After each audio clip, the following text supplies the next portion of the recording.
9th class. आज आपका अध्याय 5 स्टार्ट करा रही हूँ और लेसन का नाम है अर्थशास्त्र से संबंधित शब्दावली। जैसे कि आपको याद होगा, जब हमने अकाउंट्स वाला हिस्सा करा था, पार्ट करा था, तो उसमें मैंने आपको शब्दावली कराई थी। इसी तरीके से आज हम पढ़ेंगे अर्थशास्त्र से संबंधित शब्दावली।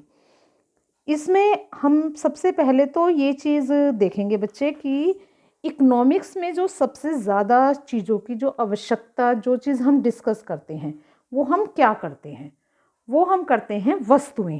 ठीक है, तो सबसे पहले मैं आपको वस्तुएं क्या हैं, मतलब अर्थशास्त्र की भाषा में यदि हम कहें तो जो पदार्थ मनुष्य की किसी आवश्यकता को संतुष्ट कर सके उसे वस्तु कहा जाता है।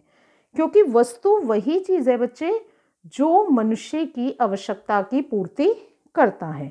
ठीक है, तो यह पदार्थ चाहे भौतिक हो चाहे अभौतिक, इसे हम ध्यान में रखते हुए कह सकते हैं कि मनुष्य की आवश्यकता को संतुष्ट करने वाली कोई स्थिति, कोई भी कंडीशन ही क्या है, उसकी वस्तु। जैसे कि उदाहरण के लिए सुबह सुबह आप दौड़ लगाते हो, उससे क्या होता है, मनुष्य के स्वास्थ्य में वृद्धि होती है। तो दौड़ लगाना एक ऐसी स्थिति या दशा है जिससे मनुष्य की स्वास्थ्य संबंधी आवश्यकताओं की संतुष्टि होती है। तो अतः वह वस्तु है, यानी जिस भी चीज से आप अपनी आवश्यकता की पूर्ति करते हो वो क्या है, वस्तु है आपके लिए। ठीक है, वस्तु इसी प्रकार एक स्वस्थ व्यक्ति है, वो अधिक कुशलतापूर्वक कार्य करता है। अतः अच्छा स्वास्थ्य भी वस्तु के अंतर्गत आता है। दौड़ना और अच्छा स्वास्थ्य हमारे क्या हैं, अभौतिक पदार्थ। वस्तुओं का जो हम वर्गीकरण करते हैं, हम भौतिक और अभौतिकता के आधार पर मूल्य, स्वामित्व, उद्देश्य, स्थायित्व, कठोरता और हस्तांतरणशीलता, इनके आधार पर हम अपनी वस्तुओं का वर्गीकरण करते हैं। तो सबसे पहला हेडिंग आपने क्या देखा बच्चे, इसमें आपने देखा भौतिक और अभौतिकता के आधार पर हम वर्गीकरण देखेंगे। वस्तुएं भौतिक और अभौतिक दो भागों में बांटी जा सकती है। भौतिक वस्तुएं वे होती हैं जिन्हें हम आँखों से देख सकते हैं और हाथों से स्पर्श कर सकते हैं। तो ये चीज़ तो बच्चे आप किस में पढ़ चुके हो, साइंस में भी, है ना। साइंस में भी आपको क्या पढ़ाया जाता है, भौतिक और अभौतिक के बारे में भी बताया जाता है। तो हम सबसे पहले यहाँ पर भौतिक वस्तुओं को देख रहे हैं। ठीक है, तो भौतिक वस्तु को क्या कहा उसने, जो आँखों से देख सकते हैं और हाथों से स्पर्श कर सकते हैं, जिनका भौतिक स्वरूप होता है, जिनमें भार होता है, जिनको नापना संभव होता है और जिनकी उपस्थिति को विज्ञान के द्वारा यह सिद्ध किया जा सकता है, जैसे हवा, पानी, पेट्रोल, गैस, लोहा आदि। ये सब क्या चीज़ें हैं आपकी यहाँ पर उपस्थिति का विज्ञान के द्वारा सिद्ध किया है उन्होंने कि आपकी ये उपस्थिति, मतलब इनको आप भौतिक रूप में देख रहे हो, है ना, इनको स्पर्श कर सकते हो। हवा को आप महसूस कर सकते हो, देख नहीं सकते चाहे, है ना। तो ये चीज़ें आप स्पर्श रूप में डालकर आप इनको भौतिक में डाल सकते हो। आ जाइए अभौतिक वस्तुएं। वे वस्तुएं जिनको केवल अनुभव किया जा सकता है, जिनको भौतिक संस्थाओं में मापना संभव नहीं है और जो व्यक्तिगत या मनोवैज्ञानिक होती हैं, अर्थात जिनकी उपस्थिति भावना के स्तर पर होती है और जिनमें हस्तांतरणशीलता नहीं होती है, जैसे प्रेम, स्वास्थ्य, सौदेबाजी, बुद्धि, उपयोगिता की, मीन्स जिनको आप भावना के अंतर्गत समझते हो, क्योंकि जिनको आप केवल महसूस करते हो। ठीक है, तो वो आपकी क्या है, अभौतिक वस्तुएं। मार्शल ने अभौतिक वस्तुओं को दो उपवर्गों में, यानी इसके भी दो खंड बता दिए उसने। एक तो आंतरिक अभौतिक पदार्थ जो कि मनुष्य के अंदर पाए जाते हैं और इसलिए उनको बाहर नहीं किया जा सकता। जैसे कि आप किसी से तर्क शक्ति या कुछ बहस मतलब वकील की तर्क शक्ति बताई है इसने कि वो सोच रहा है, उस चीज़ को विचार कर रहा है, उसके अंदर अंदर ही अंदर कोई चीज़ बहस के लिए चल रही है। बाहरी भौतिक पदार्थ जो कि मनुष्य के व्यक्तिगत गुणों से बाहरी रूप से संबंधित होती है, इसको इससे अलग किया जा सकता है, जैसे किसी व्यक्ति या फर्म की व्यावसायिक ख्याति। अब व्यावसायिक ख्याति क्या होती है बच्चे? व्यावसायिक ख्याति जो जितना अपने व्यापार के लिए प्रसिद्ध है। अगला पॉइंट है, जिन वस्तुओं की कोई कीमत नहीं होती उन्हें निर्मूल्य वस्तुएं कहा जाता है, और ऐसी वस्तुओं की पूर्ति प्रायः उनकी मांग से बहुत अधिक हुआ करती है। अन्य शब्दों में वे असीमित मात्रा में उपलब्ध हैं। स्वभाव स्वरूप इन वस्तुओं को प्राप्त करने के लिए कोई भी व्यक्ति कुछ प्रतिकार या मूल्य देने को तत्पर नहीं होता है और ना ही कोई मूल्य मांगता है।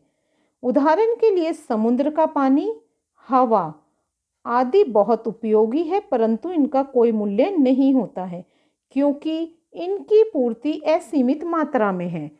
अब सड़े हुए अंडों को ही ले लीजिए, यहाँ इसने एग्जाम्पल से आपको बता रहा है बच्चे वो कि उसने क्या बताया, निर्मूल्य, जैसे कि समुद्र का पानी और हवा, ये हमारे लिए उपयोगी है, बहुत ज़्यादा मात्रा में, असीमित मात्रा में हमारे पास है, लेकिन इनके लिए हमें कोई मूल्य नहीं चुकाना पड़ता।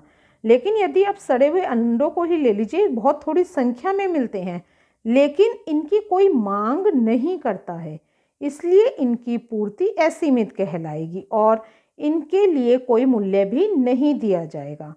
निर्मूल्य वस्तुओं को हम अनार्थिक वस्तुएं भी कह सकते हैं क्योंकि वो कुछ यूज़ में भी नहीं आई और किसी तरीके से उनका प्रयोग आप नहीं कर सकते।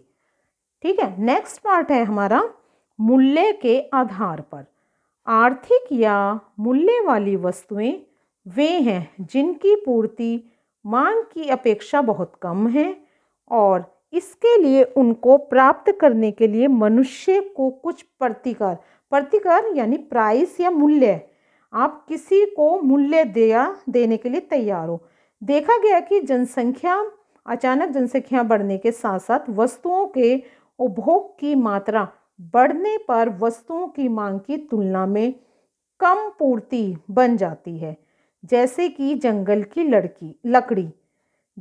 लकड़ी किसी समय मूल्य रहित थी लेकिन अब उसमें मूल्य पैदा हो गया है। क्यों, कैसे? देखिए, जब वो पेड़ जंगल में खड़ा है तो उससे किसी की कोई पूर्ति नहीं हुई, वहाँ से वो काट के लाया उसको, ठीक है। उसके बाद उसने उसकी मेज या कुर्सी बनाई, ठीक है, तो उसमें क्या आ गया, उसका मूल्य, यानी वहाँ से जब वो जंगल लाया तो वो मूल्य रही थी, मतलब लकड़ी का उसने कोई मूल्य निर्धारित, लेकिन जब उसने उसी चीज़ का मेज या कुर्सी बनाकर बेची तो उसका मूल्य पैदा हो गया। नेक्स्ट है नंबर 3, स्वामित्व के आधार पर। जो वस्तुएं किसी एक व्यक्ति की ना होकर सारे समाज की होती हैं और इसलिए जिनका प्रयोग सभी लोग कर सकते हैं, वो क्या होती है, सार्वजनिक वस्तुएं, ठीक है। जैसे कि गंगा नदी, हावड़ा ब्रिज, राष्ट्रीय राजमार्ग, कहने का मतलब जो आप सड़कें प्रयोग करते हैं, आप रोड पे चलते हैं, है ना, तो सार्वजनिक यानी जो भी चीज़ें सभी लोग, पूरा समाज जिन्हें इस्तेमाल में लेता है, प्रयोग में लेता है, वो क्या है, आपकी सार्वजनिक वस्तुएं। इसके विपरीत जो वस्तुएं निजी हैं, अर्थात जिन पर किसी व्यक्ति विशेष का स्वामित्व होता है और इसलिए जिनका प्रयोग वही व्यक्ति कर सकता है जिसकी वो है, वो निजी वस्तुएं। जैसे कि आप कहोगे कि ये मेरा घर है, मेरा पेन है, मेरी दुकान है, मेरे कपड़े हैं, तो ये सब चीज़ें आपकी क्या है, निजी, क्योंकि आपकी निजी वस्तुएं सामने वाला आपकी परमिशन के बिना प्रयोग में नहीं कर सकता है जब तक कि आप उसको परमिशन नहीं देंगे। यदि आपने उसको परमिशन दे दी है तो आपकी वस्तु वो प्रयोग करेगा, अदरवाइज वो आपकी वस्तु नहीं प्रयोग करेगा, ठीक है। तो स्वामित्व के आधार पर हमने 2 तरह की वस्तुएं समझी, एक तो सार्वजनिक जो पूरा समाज प्रयोग करता है और निजी जो आप अपने लिए करते हो। अब है नंबर 4, प्रयोजन के आधार पर। जिन वस्तुओं का मनुष्य अपनी आवश्यकताओं को प्रत्यक्ष रूप से संतुष्ट करने में प्रयोग करता है। जैसे रोटी, कपड़ा, उन्हें उपभोग या अनुत्पादक वस्तुएं कहा जाता है। इसके विपरीत वे वस्तुएं जिनका प्रयोग मनुष्य अपनी आवश्यकताओं की अप्रत्यक्ष रूप से संतुष्टि में करता है, अर्थात जिनका प्रयोग अन्य वस्तुओं के उत्पादन में किया जाता है, वो आपकी उत्पादक वस्तुएं। तो पहले हम आपके उपभोग और अनुत्पादक को देखेंगे कि जो भी आप अपनी आवश्यकता को संतुष्ट रूप से आप डायरेक्ट रूप से अपने लिए प्रयोग में कर रहे हो, तो वो आप उपभोग कर रहे हो। ठीक है। अनुत्पादक, आपने उनको उगाया नहीं है, आपने तो अपनी आवश्यकताओं की पूर्ति के लिए उन्हें ग्रहण किया है। तो जिन भी वस्तुओं का प्रयोग मनुष्य अपनी आवश्यकताओं के लिए प्रत्यक्ष रूप से संतुष्टि कर लेता है, तो वो क्या है, आपकी उपभोग या अनुत्पादक। इसके विपरीत जिनका प्रयोग मनुष्य अपनी आवश्यकताओं के अप्रत्यक्ष रूप से यानी इनडायरेक्ट वे में, यानी आप डायरेक्ट रूप में उनका प्रयोग नहीं कर रहे हो, और जिनका प्रयोग अन्य किसी चीज़ के उत्पादन में लगता है, जैसे कि आपने कोई मशीन लगाई और मशीन से आपने उत्पादन करा, ठीक है, तो वो उत्पादक वस्तुएं बनी आपकी। ठीक है, ये था आपका प्रयोजन के आधार पर। चलिए नेक्स्ट है आपका स्थायित्व। स्थायित्व के आधार पर, स्थायित्व से पहले एक लाइन और मैं आपको इसकी थोड़ा सा एक उदाहरण और बता दूं। इसका उल्लेखनीय है कि एक वस्तु प्रयोग अनुसार उत्पादक या उपभोग वस्तु हो सकती है।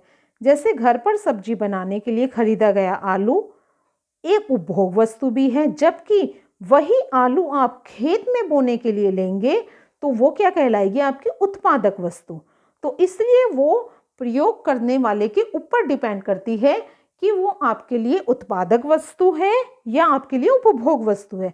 क्योंकि आलू की तरह कोई भी चीज़ हम ले लें, गेहूं भी ले सकते हैं, गेहूं आप अपने उपभोग के लिए लेते हो तो वो आपकी उपभोग वस्तु। यदि वही गेहूं आप अपने खेत में बोने के लिए ले रहे हो तो वो क्या हो गई, आपकी उत्पादक वस्तु। नेक्स्ट है नंबर 5, स्थायित्व के आधार पर। जिन वस्तुओं की कुल आयु या जो लंबे समय तक चलती हैं उन्हें हम टिकाऊ वस्तु कहते हैं। जैसे कि फर्नीचर, साइकिल। ठीक है, नाम से पता चल गया टिकाऊ, जो कि आप लंबे समय तक प्रयोग में आप जिन वस्तुओं को ले रहे हो तो वो क्या है, आपकी टिकाऊ वस्तु। इसके विपरीत जिन वस्तुओं की कुछ आयु नहीं होती है और जो शीघ्रता से नष्ट हो जाती हैं वे क्या है, आपकी गैर टिकाऊ वस्तु। जैसे कि खाने पीने की चीज़ें, क्योंकि खाने पीने की चीज़ों को आप ज़्यादा लंबे समय तक नहीं रख सकते। नेक्स्ट है कठोरता के आधार पर। वस्तुएं दो तरह की, जैसे कि कठोर वस्तुएं और कोमल वस्तुएं। कठोर वस्तुएं कौन सी, जो कि कठोर पदार्थों की बनी होती है इसलिए वो टिकाऊ होती हैं। जैसे कि लोहे की कोई भी चीज़ बनी हो, उसकी छड़, कुछ भी चीज़ आप लोहे का एग्जाम्पल ले ली तो वो जल्दी से खराब नहीं होता है। जबकि जो कोमल वस्तुएं होती हैं जो कि नर्म पदार्थों से बनी होती है इसलिए वो कम टिकाऊ हैं। जैसे कि आपके कागज के खिलौने, मिट्टी के खिलौने भी कह सकते हो, क्योंकि कांच के, मिट्टी के खिलौने हाथ से गिरकर टूट जाते हैं तो उनको हम कोमल खिलौनों में, मतलब कोमल वस्तुओं में ही गिनेंगे। इसके बाद आता है हस्तांतरणशीलता। हस्तांतरणशीलता का मतलब होता है बच्चे एक चीज़ को एक से दूसरे के पास जानी। जिन वस्तुओं का स्वामित्व एक व्यक्ति से दूसरे व्यक्ति को बदला जा सकता है, जैसे कि मकान है ना, मकान को आपको यदि वहाँ उस एरिया में नहीं रहना है तो आप उससे बेच के कहीं और जा सकते हो। ऐसे मान लीजिए आप शिफ्ट कर रहे हो तो आपने फ्रिज अपना किसी और को बेचकर आप बाहर चले गए, मतलब दूसरी जगह चले गए हो, तो वो वस्तुएं कौन सी होती हैं, आपकी हस्तांतरणशीलता। इसके विपरीत जिन वस्तुओं का स्वामित्व नहीं बदला जा सकता वे होती हैं आपकी अहस्तांतरणीय वस्तुएं। जैसे कि आपका शरीर का बल, वो आपकी मेहनत है। यदि आपने कोई काम करा अपने शरीर से तो वो आपका ही तो है, उसको आप किसी को हस्तांतरण नहीं कर सकते। ठीक है, तो आज 9th क्लास इतना ही पढ़ेंगे। आज हमने अर्थशास्त्र की शब्दावली में वस्तुएं पढ़ी और वस्तुओं का वर्गीकरण जो कि 7 तरीके का था आपका। ठीक है, तो इससे एक बार और रिवाइज कर लीजिएगा। इसका नेक्स्ट हेडिंग उपयोगिता मैं आपको कल समझाऊंगी। तो आज यहाँ तक का आप इसको एक बार और रीड आउट कर लीजिएगा, अच्छे से आपको ये टॉपिक फिर क्लियर हो जाएगा।